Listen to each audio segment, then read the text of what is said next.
The recruitment of volunteers and guests brings into play the relationship between our internal processes and rules and the external circumstances in the communities from which we recruit. What do we know about and what changes are taking place in those external communities from which we recruit? And I said the Christian community, the denominations, the demographics of ageing, particularly post-COVID. Where do we find KO guests, for example? That's something we'll talk about shortly. Are we using the wealth of data and analysis that's available nowadays, particularly after the census, to assist our recruitment effectiveness? Are we using the wealth of data to increase our effectiveness?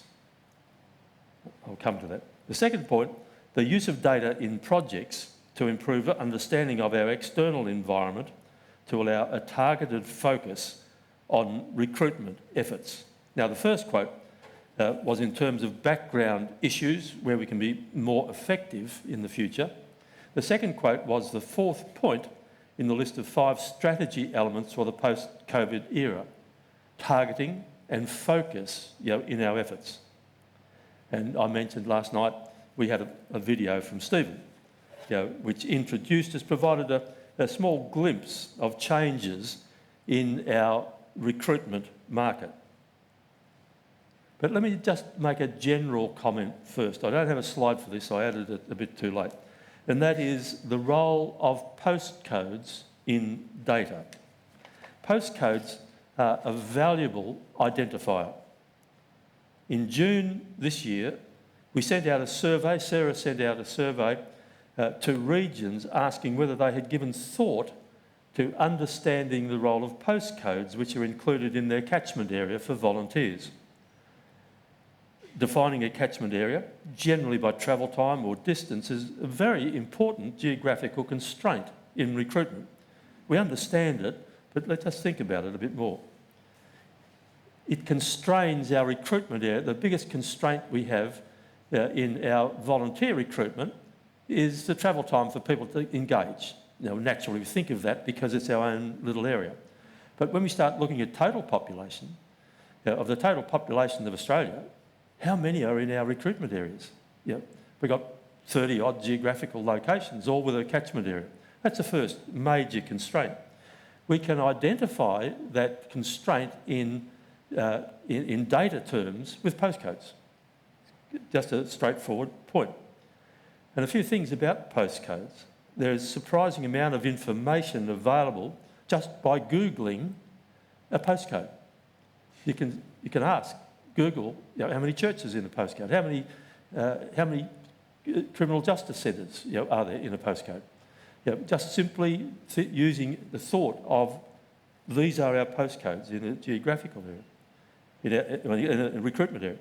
And of course, it's quite easy, and there's others who can help, people like Stephen and others can help, can very easily relate postcodes or a group of postcodes to census data, which makes it far richer again, to understand our recruitment area.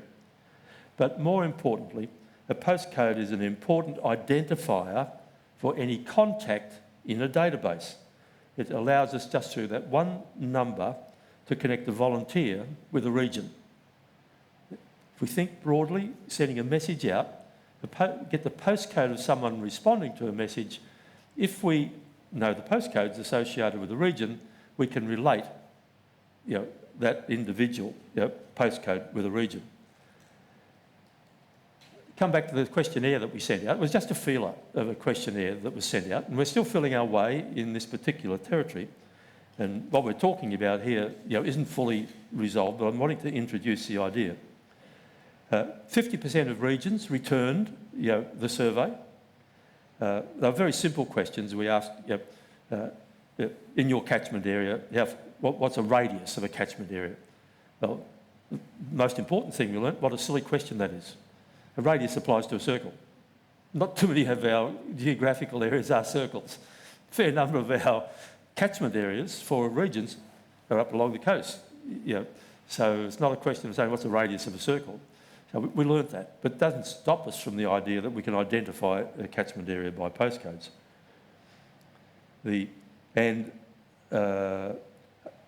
Only one region out of those 15 who replied has thought of relating postcodes to what they do in their area. Most ticked the box that said, yeah, more thought going into this area might be useful in terms of what we're doing. So we've just tested that, your general idea. I just mentioned the term, effectiveness, earlier, effectiveness in our operations. Owen, could you give me the next one as well, please? The two important aspects, in our recruitment are being effective and being efficient. Let me talk first about being efficient. It's the second one on the slide. Being efficient means ensuring that our efforts are concentrated on those areas where we have the most likelihood of success.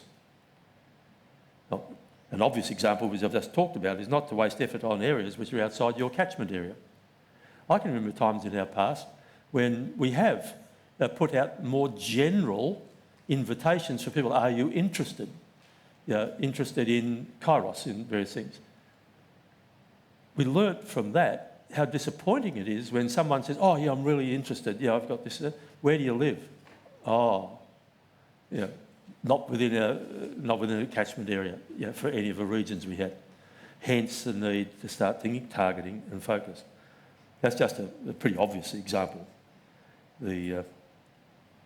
Now, being efficient is something that we in the support role, the non-program area, can help with.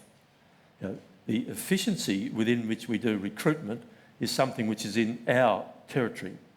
Being effective, on the other hand, means that when we are operating in a productive area, that we achieve a higher success rate in recruitment.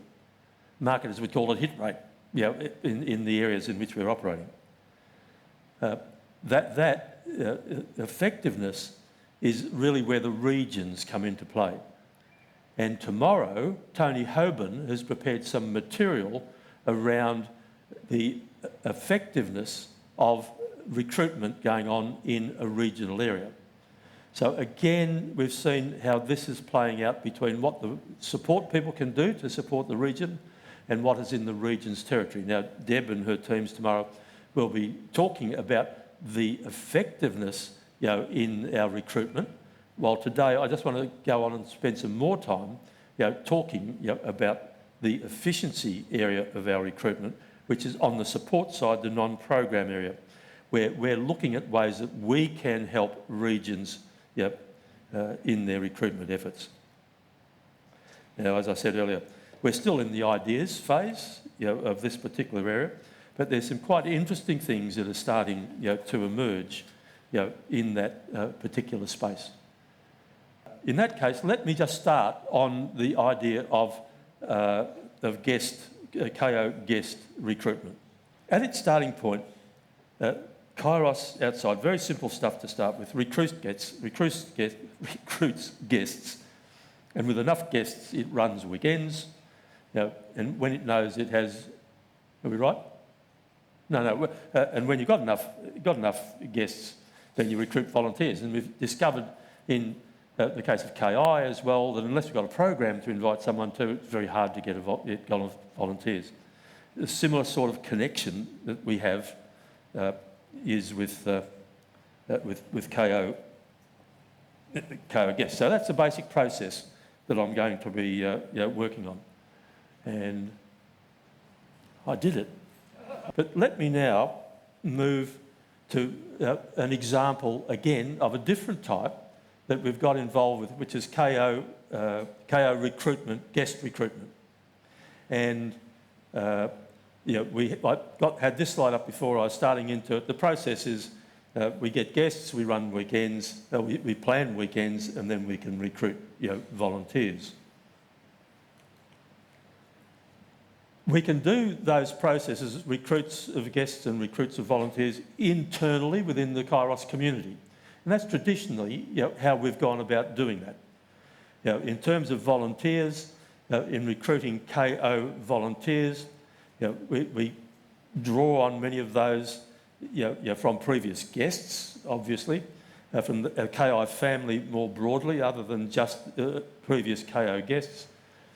Internal promotion of guests through to volunteer, and the whole idea of better together as a ministry to feed into the KO volunteer process. In terms of guests, some guests may come through that channel, but chaplains, inmates, past guests, but that's all on the internal recruitment side. And that's the area that hasn't been working all that well. That's what we've been relying on, our traditional way of approaching getting guests.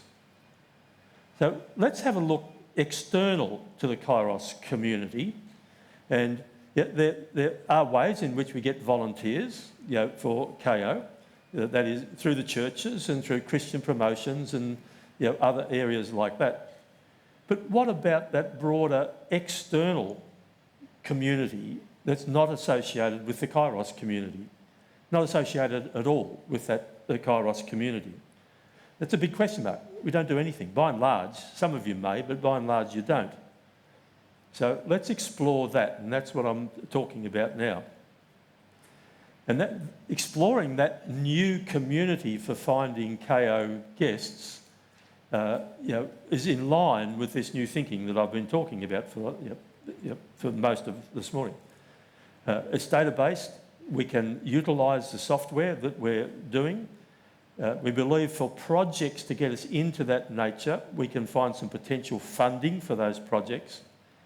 It is more professional, and once we sort of layer into that, it has the capacity to grow, and grow for us.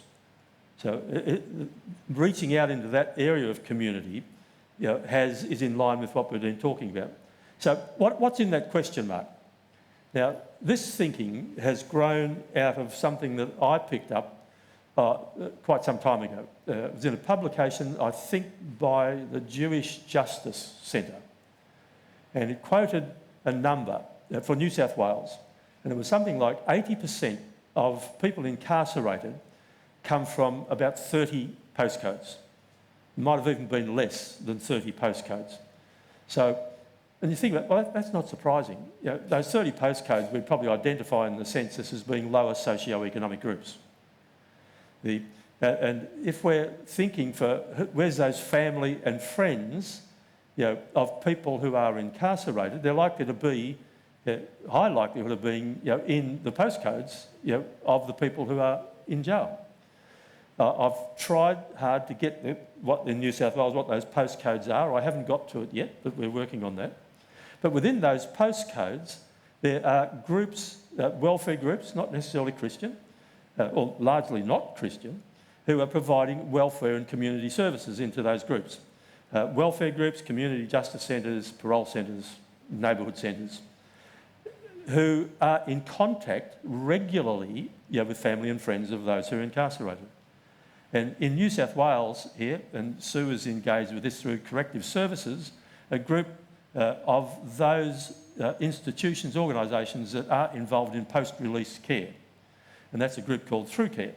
And that has 30 groups, I think, that are associated with that, who are engaged in this sort of area. Now, if we can start to think what might we be able to do in this area, and getting the knowledge of our ministry out into the community. Now, if we think in marketing terms, how do we reach communities like that? Well, you create the right message and use the right medium to take that to the target audience. So it's message, it's the medium that you use, and you take it to your target audience. And that's really what we're starting to think our way through now. And we have got a project team. Sue is particularly involved in it. We're making some progress on what I'm about to illustrate in a bit more detail. Starting to get a bit busy now, but this is what we're playing with at the moment as a possibility for trialling and a pilot for recruiting KO guests. And it includes those issues of the message, the medium, and the market as in this. And I'll just explain what we're doing here. We're talking about producing a 3 to 5 minute high quality video or film. that carries a message leading to action, that we can use in different ways.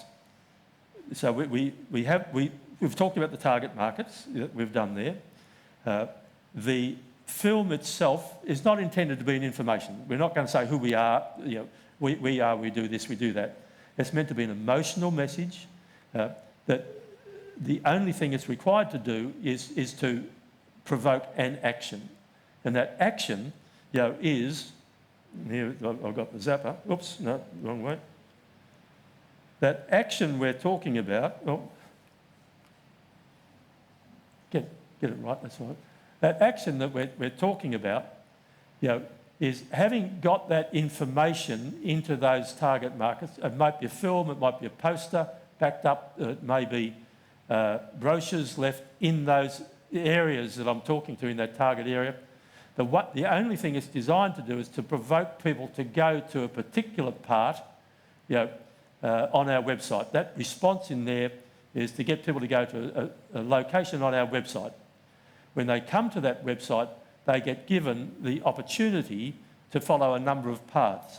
I want more information, in which case they're directed to another part of the website. I'd like to be a donor. I'd like to support what you're doing. They're directed automatically to the area to do that. It goes to Bruce in the office for putting him on the newsletter. There's all sorts of things that we can do within the framework of the new website, which is coming up, and they can express an interest to be a guest. Now, and they go to a form that seeks information from them about being a guest. Now, that information comes in, as I said, through a form on the website. If they fill out that form and press submit, it goes to the database. And we have captured their postcode, location, and within that database, we know what region that postcode is related to. And that expression of interest that has come in, goes to the region. Now, that is what I'm talking about very broadly. That's what the support area can do. Then we flip over to where the region comes in. The region then picks up that response, whether it's through a phone call, whether it's some other follow-up or something, the thing is handed over then. So this notion of what the support can do, what the region's role is. Tomorrow, you're going to be talking about regions, not specifically about this too much. I'm focusing here, naturally enough, and you see how subtly I've moved towards the bit that I'm responsible for going into the future. The projects, it's all gone now, it's all Deb's, all that stuff over there. But this is the sort of things that we can now work with regions, using data that's all there. But we can't right now do all of this. But in our session tomorrow afternoon, when Sarah's talking about the new website, we can talk about how we're planning to make sure that this sort of action is available in the new website. Now, this is not all going to happen in the next 6 months. This is where we're going. And if I put it in another way, large numbers of people are already doing this. This isn't new stuff. This is stuff that's been around for ages. We just haven't got to it yet. So we are building into what we're doing the capacity to do this. Now, I'll finish with just one more overall slide. Little one. I'll just go to my script just to finish off right near the end of this session. I should add, we're not talking about replacing those traditional forms of recruitment, either for guests or other. They still go on. We're talking about new or additional things, that the support function, can do.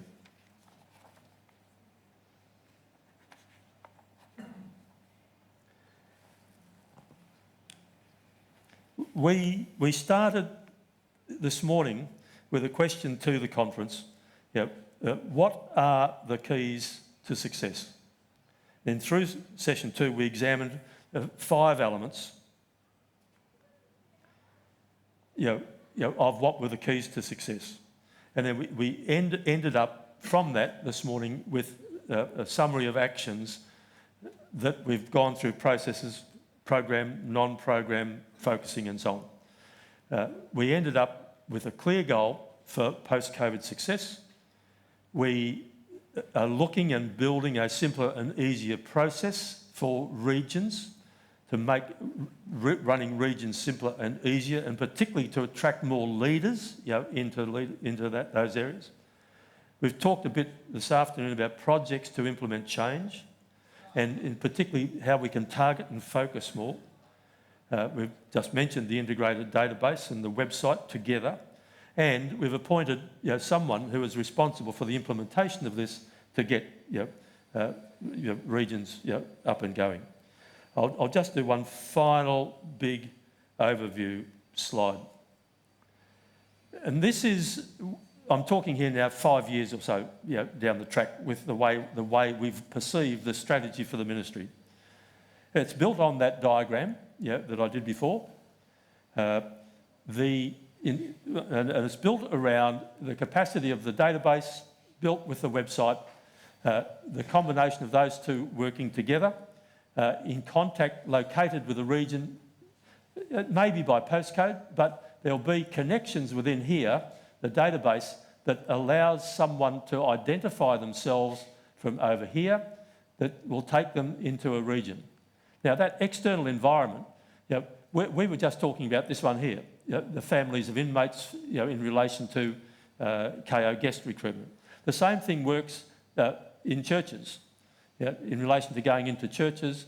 With this database, all the churches in your region can be located in that database. You can have in there the email contact for all of those people in your region. You can be emailing all the churches in your region when you've got something coming up. They have websites. All that can be available to you quite easily. I'm not saying you have to do that. I'm really pointing capacity for the future. You can have all the supporters, within your area, on there. You can, as a chair of a region, you can be in communication quite rapidly with all of the people who are your supporters. And if you've got a weekend coming up, you've got a short course coming up, you can be communicating with them. Look, we've got this coming up. Would you like to be a donor? Particularly for KO guests, you can build a donor base, for people, for all your weekends coming up, and for more broadly. For other donors for all the regions, because this is all hooked up to the financial structure. The only one thing I'm drawing rapidly to a close, you'll find tomorrow, and I'll only mention it now, the capacity for each region to have their own website. We're already doing it, and we're setting it up within the new website for one region already who wants to have its own website. Now, this can be connected through here. We can attach a website for your region, which you can use to provide information to all the people within your catchment area, supporters, volunteers, churches, whatever on your website. This is the capacity, this is the scope that allows us to think about what this ministry can do in the way the strategy that we're working on is going to go. So it's been a long day. We've hammered you with a huge amount of information and data. I don't know, how are we going for time, Cole? I think we are coming up to having a couple of songs. We're about 5 minutes over. If you want it, we can take one or two questions. I'm happy to talk about this at any stage we want to, but if anyone's got a question about the day, about what we've tried to, 3 years' work of the board that we've tried to cram into about 2.5 hours. If there's any questions, I'm happy to take them from you at the moment. I've browbeaten you all. Patty, yes. How long will it be before we can do our own website? It's quite easy. The structure is there. We'll see this tomorrow. All you'll need to do to have your own website, which Sarah can help you set up, is you don't have to build the website at all. It's built. You just fill in the pieces that talk about who you are. Your photo of something in your region to be at the front of it. You just fill in the pieces. It'll be quite easy. Yep. Alicia. So, sorry, I'm led to believe that the website will be linked back to the corporate website, or will it still be just an individual, individual region-based website, and still no one else the wiser for what else is going on in and around that region? It is a subset, of the main one, except it has its own URL. If you're advertising it within your region and you give the URL for it, it goes straight to that website. So in your region, it looks like it's independent, but the structure of it is the same for every region.